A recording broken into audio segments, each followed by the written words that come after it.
नमस्कार, मैं हूं शम्स ताहिर खान और आप देख रहे हैं वारदात। शनिवार और रविवार की छुट्टी के बाद सोमवार को स्कूल का पहला दिन था। टीचर और बच्चे वक्त पर स्कूल आ चुके थे। क्लास शुरू हो चुकी थी, पर अभी सेकंड पीरियड शुरू ही हुआ था कि 21 साल का एक लड़का स्कूल के अंदर दाखिल होता है। इंग्लिश पढ़ाने वाली मैडम को गार्ड से बुलवाता है। मैडम बाहर आती है, पर इसके बाद जो कुछ होता है वो दिल दहला देने वाला था।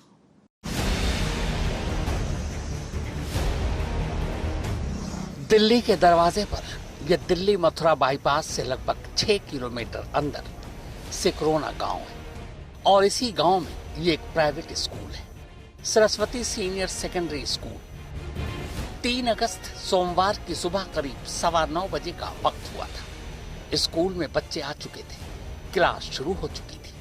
तभी स्कूल के इस गेट के बाहर एक मोटरसाइकिल रुकती है और उस पर सवार गमछे से अपना पूरा चेहरा छुपाए एक लड़का इसी गेट से स्कूल के अंदर दाखिल होता है। गेट पर ही खड़े होकर वो कुछ कहता है।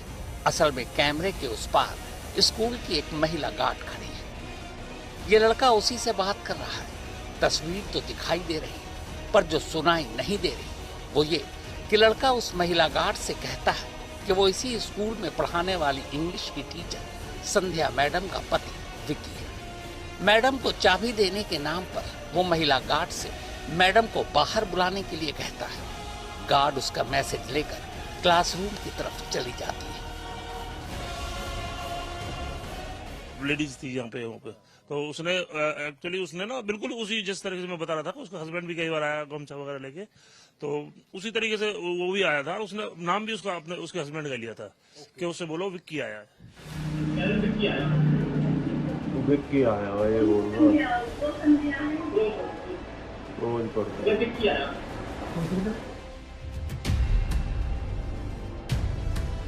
अब नकाबपोश लड़का वहीं गेट पर खड़ा संध्या मैडम का इंतजार कर रहा है। कभी जेब में हाथ डालता, बाहर निकालता, कभी थोड़ा आगे पीछे जाता, लेकिन उस नकाबपोश लड़के के हाव भाव में जल्दबाजी और बेचैनी तो नजर आ रही है, लेकिन ऐसा कहीं नहीं लगता कि उसे कोई डर या खौफ है। यहाँ तक कि इस दौरान वो एक बार भी गेट से स्कूल के बाहर देखने की कोशिश तक नहीं करता। अब स्कूल के गेट के अंदर दाखिल हुए उसे पूरे 2.25 मिनट हो चुके थे। तभी पहली बार अब वो गेट से आगे क्लासरूम की तरफ आने या जाने वाले रास्ते की तरफ बढ़ता है। अब शायद उसके सामने कोई है। वो उससे बाहर आने के लिए कहता है और फिर इसके बाद जो होता है कम से कम वो देखने दिखाने लायक बिल्कुल नहीं। अब अचानक स्कूल के अंदर एक महिला की चीख सुनाई देती है। चीख के साथ ही उस लड़के की आवाज भी। 34 सेकंड, कुल 34 सेकंड की कहानी थी। स्कूल के अंदर दाखिल होने के बाद उस महिला के सामने ये लड़का सिर्फ 34 सेकंड रुका और इन्हीं 34 सेकंड के हर सेकंड में उसने चाकू से उस महिला पर एक वार किया।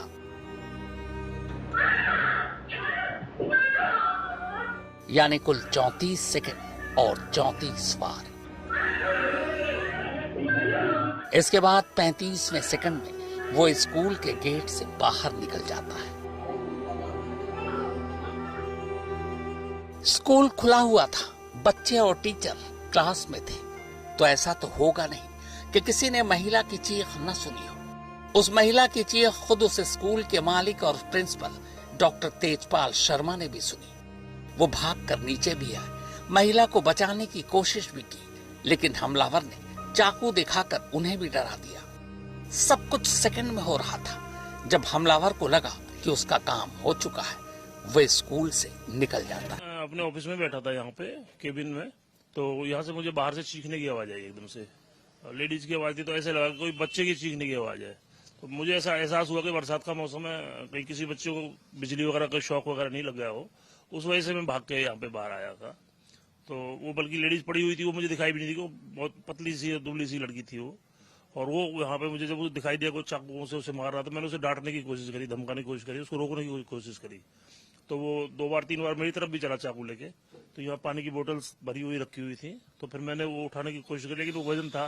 फिर मैं वापस अंदर डंडा वगैरह लेने गया, तब तक वो यहाँ से चला गया, भाग गया। चाकू लेकर स्कूल आया हमलावर अच्छी तरह जानता था कि वो क्या करने आया, इसीलिए उसने न सिर्फ गमछे से अपना चेहरा छुपा रखा था, बल्कि जिस बाइक पर वो स्कूल आया था उस बाइक का नंबर प्लेट भी उसने हटा दिया था ताकि कोई उस तक पहुंच ना पाए।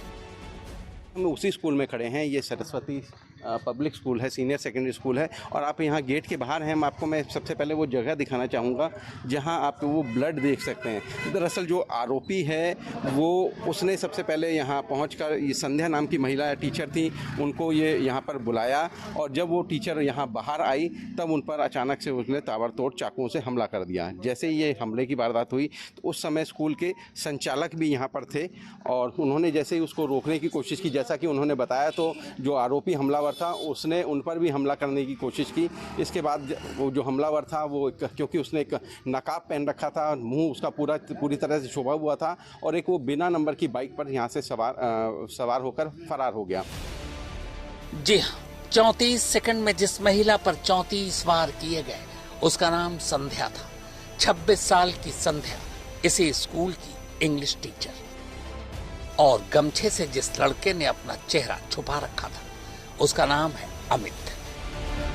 चाकू के 34 वार के बाद जाहिर है संध्या के बचने की उम्मीद तो थी नहीं, और वही हुआ। संध्या ने इसी स्कूल में इसी जगह पर दम तोड़ दिया।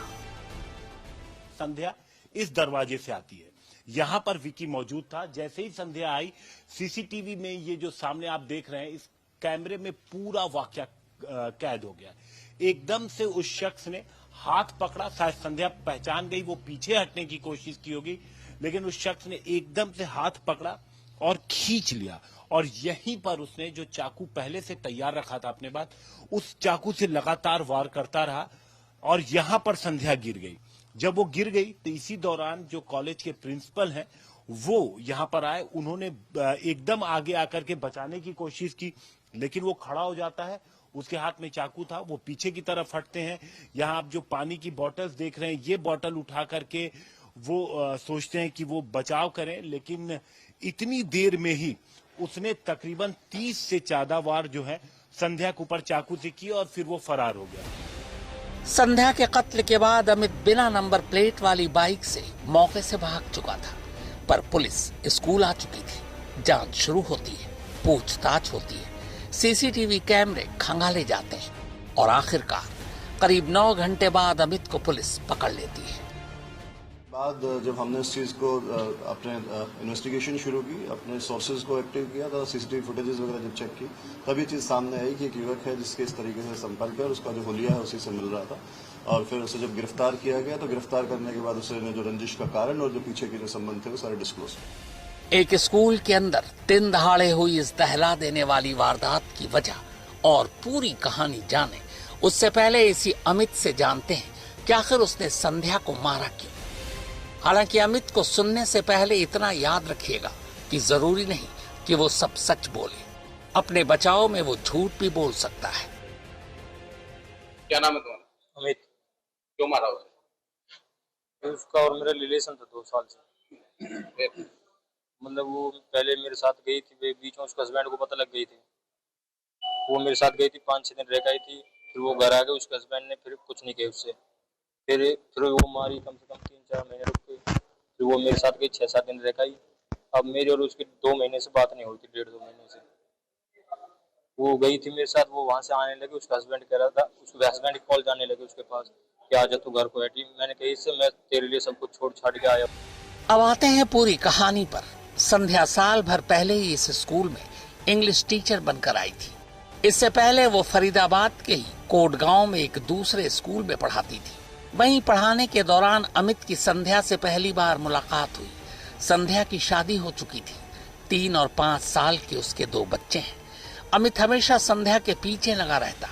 एक बार संध्या ने पुलिस में भी अमित की शिकायत की थी।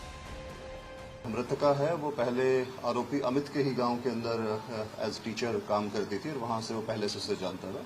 और अमित लगातार उस महिला का पीछा कर रहा था, वो उससे पीछा छुड़वाना चाह रही थी। उसने उसको पुलिस में शिकायत करने की भी धमकी दी थी। जब से उसने उसे इस तरीके की धमकी दी थी, उसके बाद उसने उसके साथ इस तरीके की वारदात को अंजाम दिया। वो जबरदस्ती उसको पीछा कर रहा था, और जब उसने उससे शिकायत के बारे में कहा कि मैं तुम्हारे बारे में शिकायत करूंगी, तो उसने इस वारदात को अंजाम दिया। बताया जा रहा है कि अमित कई समय से संध्या को परेशान कर रखा था। संध्या ने पुलिस कंप्लेन की थी और सरेआम माफी भी अमित के द्वारा मांगी गई थी, लेकिन अमित इस तरीके की वारदात को अंजाम देगा इसका अंदाजा शायद किसी को नहीं था। बाद में पंचायत में भी मामला पहुंचा। कहते हैं कि अमित ने पंचायत के सामने माफी मांगी और फिर कभी संध्या को परेशान या उसका पीछा न करने का वादा किया, लेकिन असल में वादा झूठा था। वो पुलिस में शिकायत और पंचायत के सामने हुई बेइज्जती का अब संध्या से बदला लेना चाहता था। दो लोग 2 साल से एक दूसरे को जानते थे और आपस में बातचीत थी, लेकिन महिला उससे बातचीत नहीं करना चाहती थी, नहीं संबंध आगे अपनी उसको बातचीत को बढ़ाना चाह रही थी, लेकिन वो जबरदस्ती उसके साथ कर रहा था, जिस बात से वो आहत था। उसने बताया कि मैं इस चीज को लेकर परेशान था और उसके कारण उसने इस तरीके। वो अमित ही था जिसकी वजह से संध्या ने कोटगांव स्कूल की नौकरी छोड़ दी और फिर पिछले साल 6 अगस्त को इसी नए स्कूल में नौकरी कर ली। जो महिला थी, टीचर थी संध्या, वो आपके यहाँ कब से काम कर रही थी और क्या कोई हस्बैंड या उनके परिवार से कोई आता था? वो यहाँ पे लगभग 1 साल उसको हो चुकी है। अभी 6 तारीख को 1 साल हो जाएगी उसको। और बीच में उसके हस्बैंड आते थे यहाँ पे, तो गेट पे से एक बार चाबी या उसका लंच बॉक्स पकड़ा के और चले जाया करते थे। तो चेहरा बंद उसने बांध रखा था। जी सर। एक्चुअल क्या है, एक तो नेचुरली कल बल्कि मुझे, क्योंकि मेरी कभी उसके हस्बैंड से मुलाकात नहीं हुई, तो कल बल्कि इन लोगों ने भी मुझे यही बताया था कि वो 2-4 बार जब भी बेचारा आया है, क्योंकि यहाँ पोल्यूशन की वजह से आजकल सिस्टम चल गया है, बाइक से मोस्टली लोग, और फिर यहाँ अभी फिलहाल रोड भी बन रहा है, तो पोल्यूशन की वजह से लोग कई बार मास्क टाइप का इस टाइप का लगा लेते हैं। देहाती आदमी तो स्वापी से ढक लेते हैं। ये है मतलब कोई अनयूजुअल नहीं है चेहरा सर। हाँ, 36 ईयर्स हो गए हमें स्कूल चलाते हुए सर। आज तक भगवान की दया से ऐसा कुछ नहीं हुआ। कल हमें दुख है कि हमारे परिवार का सदस्य ऐसे इंसिडेंट में चला गया। ये संध्या के पति विकास है। विकास के मुताबिक वो अमित ही था जिसकी वजह से उसकी पत्नी और बच्चे को गांव और स्कूल दोनों छोड़कर यहाँ आना पड़ा। हालांकि विकास अपने कुछ साथियों के साथ अमित के घर उसे समझाने भी गया था। यहाँ तक कि पंचायत ने भी अमित को समझाया। उसके घर भी गए थे हम पहले उसने तंग भी करी थी। वहाँ पे पेरेंट्स की मीटिंग थी कोई स्कूल में, तो पढ़ाती थी जैसे स्कूल में, तो उसने बच्चे को दिक्कत करी, पढ़ाई वढ़ाई में कमज़ोर था, तो उसने मना कर दिया। तो उसने उसको धमकाया, अमित को भी। अमित को धमकाने से उसने बदला के चक्कर में फिर मेरे से बोली संध्या और मैं स्कूल छोड़ रही हूँ। मैंने कहा ऐसा करता हूँ, वहाँ से ट्रांसफ़र करके यहाँ आ जा सरस्वती में। वहाँ से छुड़वा के सरस्वती में आई, फिर यहाँ पे दिक्कत करने लग गया वो। फिर मैं 3-4 बंदे लेके उसके घर वालों के पास गए थे। घर वालों को हाथ विनती जोड़ के उन्होंने मान गए, भाई अब नहीं आएगा, अब नहीं करेगा कोई दिक्कत। फिर मैंने रिपोर्ट भी करी है पहले। फिर उन्होंने घर वालों ने बोला भाई हाथ जोड़े की बात है, अब कर लो फैसला, आगे से बिल्कुल भी नहीं होगा। गांव का सरपंच खुद कह के गया, पाम पकड़ के गया है, और अब फैसला कर ले लास्ट बार। मैंने कहा ठीक है जी। और कल की ये नहीं पता लगी क्या होगा। क्या चाहते हो? मेरे को सामने चाहिए हो। एक स्कूल के अंदर एक टीचर के साथ बाकायदा कैमरे पर जो कुछ हुआ है उसे देखकर हर कोई सन्न है। अमित की उम्र सिर्फ 21 साल है, 10वीं पास है और अब पढ़ाई छोड़कर दूध का कारोबार करता था। इस उम्र में ये सोच और ये कदम बताता है कि रिश्तों को लेकर हाल के वक्त में होने वाले जुर्म का पैटर्न पूरी तरह से बदल चुका है। या तो अब रिश्तों में आने के बाद कत्ल हो रहे हैं, रिश्ता टूटने पर हो रहे हैं, या फिर जबरदस्ती रिश्ता जोड़ने पर। इसमें वो ना भी शामिल है जिसे सुनने के बाद कई कत्ल हो चुके हैं। सचिन गौड़ के साथ हिमांशु मिश्रा, फरीदाबाद, आज तक।